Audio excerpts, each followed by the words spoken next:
ಕನ್ನಡಿಗರ number 1 choice Kannada matrimony. ಕಾರ್ಮಿಕರು ಆದಿ ಕರ್ನಾಟಕ, ಆದಿ ದ್ರಾವಿಡ ಮತ್ತು ಆದಿ ಆಂಧ್ರ ಅವರಿಗೆ ಪ್ರತ್ಯೇಕ ಇರಲೇಬೇಕು. ಅವ್ರನ್ನು ಪೈಪೋಟಿ ಮಾಡ್ತಕ್ಕಂಥದ್ದು ರೈಟ್ನವ್ರ ಜೊತೆಯಲ್ಲಿ ಪೈಪೋಟಿ ಮಾಡಲಿಕ್ಕಾಗೋದಿಲ್ಲ, ಲೆಫ್ಟ್ನವ್ರ ಜೊತೆಯಲ್ಲಿ ಪೈಪೋಟಿ ಮಾಡಲಿಕ್ಕಾಗೋದಿಲ್ಲ. ಮೆಜಾರಿಟಿ ಪೌರ ಕಾರ್ಮಿಕರು ಸ್ಕ್ಯಾವೆಂಜರ್ಸು ಮಾದಿಗರೇ ಇದ್ದಾರೆ. ಅವರು ಯಾವುದೋ ಕಾಲದಿಂದ 200-300 ವರ್ಷದಿಂದ ಉದ್ಯೋಗ ಮಾಡ್ಕೊಂಬಂದದಕ್ಕಾಗಿ ಆದಿ ಕರ್ನಾಟಕ, ಆದಿ ದ್ರಾವಿಡ ಅಂಥೇಳಿ ಬರಿತಾ ಇದ್ದಾರೆ. ಇವತ್ತು ಮುನಿಯಪ್ಪನವ್ರದ್ದೇ ಜಾತಿ ಸರ್ಟಿಫಿಕೇಟ್ ತೋರಿಸಲಿ. ಅವರು ಆದಿ ದ್ರಾವಿಡ ಐತಿ. KH ಮುನಿಯಪ್ಪ ಕರ್ನಾಟಕ ಸರ್ಕಾರದಲ್ಲಿ ಏನು ಮಂತ್ರಿ ಇದ್ದಾರೆ, ಅವ್ರದ್ದೇ ಆದಿ ದ್ರಾವಿಡ ಅಂತದ. ಅದಕ್ಕೆ ಈ ರೀತಿ ಮೋಸ ಮಾಡ್ತಕ್ಕಂಥದ್ದಲ್ಲ. ಬೆಳಗಾಗೋದ್ರಾಗೆ ಒಂದು ಹೆಚ್ಚು ಕಡಿಮೆ ಮಾಡಿ ಹೇಗ್ಯಾಗೋ ಮಾಡಿ ಯಾರ್ಯಾರನ್ನೋ ಸಂತೃಪ್ತಿ ಪಡಿಸ್ತಕ್ಕಂಥದ್ದೇನದ ಸರಿಯಾದಂಥ ವಿಚಾರ ಅಲ್ಲ. ಅದಕ್ಕಾಗಿ ಕನ್ನಡ ಮ್ಯಾಟ್ರಿಮೋನಿಯಲ್ಲಿ ಹೇರಾಳವಾದ ಚಾಯ್ಸ್ ಇದೆ. ಲಕ್ಷಾಂತರ ಜನರಿಗೆ ನಮ್ಮ ಕನ್ನಡ ಮ್ಯಾಟ್ರಿಮೋನಿ ಮೂಲಕ ಮದುವೆ ಆಗಿದೆ. ಇದಕ್ಕಿಂತ ಬೇರೇನ್ ಬೇಕು? ಕನ್ನಡಿಗರ number 1 choice Kannada matrimony.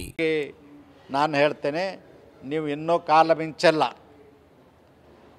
Nagamohan Das ಅವರು ನ್ಯಾಯಮೂರ್ತಿಗಳು, ಸಾಮಾಜಿಕ ನ್ಯಾಯದ ಕಲ್ಪನೆ ಇರೋರು ಮತ್ತು ಸಾಮಾಜಿಕ ಕಳಕಳಿ ಇರೋರು.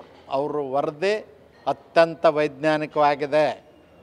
ನಮ್ಮ ಹಿಂದಿನ ಕಾನೂನು ಸಚಿವರಾದಂಥ ಮಾಧುಸ್ವಾಮಿ ಅವರು ವರದಿಯೂ ಕೂಡ ಅತ್ಯಂತ ವೈಜ್ಞಾನಿಕವಾಗಿದೆ.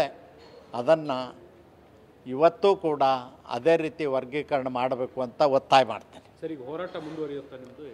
ಖಂಡಿತವಾಗಿಯೂ ನಿನ್ನೆನೇ ಹೋರಾಟ ಮುಂದುವರೆದದ. ಅವರೇನು ಸಿದ್ದರಾಮಯ್ಯನವರು ಇದ್ದಿದ್ರು ಅಲ್ಲೇ ನಿನ್ನೆ ತಳ್ಳಾಡಿದ್ರು, ನೋಡಿದ್ರಲ್ಲ. ಹೆಚ್ಚಿಗೆ ಏನು ಹೇಳೋದಿಲ್ಲ ನಾನು. ಅಲೆಮಾರಿಗಳು ಮತ್ತು ಪೌರ ಕಾರ್ಮಿಕರು ಇವ್ರನ್ನ ತಳ್ಳುವಂಥ ಕೆಲಸ ಮಾಡಿದರು. ಅಲ್ಲೇನೋ ಸ್ವೀಟ್ ತೊಗೊಂಡು ಪಾಪ ಆಂಜನೇಯವರು ಹೋಗಿದ್ದಾರೆ. ಆಂಜನೇಯವ್ರು ತಿಪ್ಪರ್ಲಾಗ ಹಾಕಿದ್ರು ಕಾಂಗ್ರೆಸ್ನವ್ರು ಅವ್ರನ್ನ ಏನೂ ಮಾಡೋದಿಲ್ಲ. ಅವ್ರೇನೋ ತಿಳ್ಕೊಂಡಾರ MLC ಮಾಡಿ ಮಂತ್ರಿ ಅದು ಮಾಡ್ತಾರೆ. ತಿಪ್ಪರ್ಲಾಗ ಹಾಕ್ಲವ ಏನೂ ಮಾಡೋದಿಲ್ಲ. ಸಮಾಜಕ್ಕೆ ಅನ್ಯಾಯ ಮಾಡೋದು ಬಿಡಿ.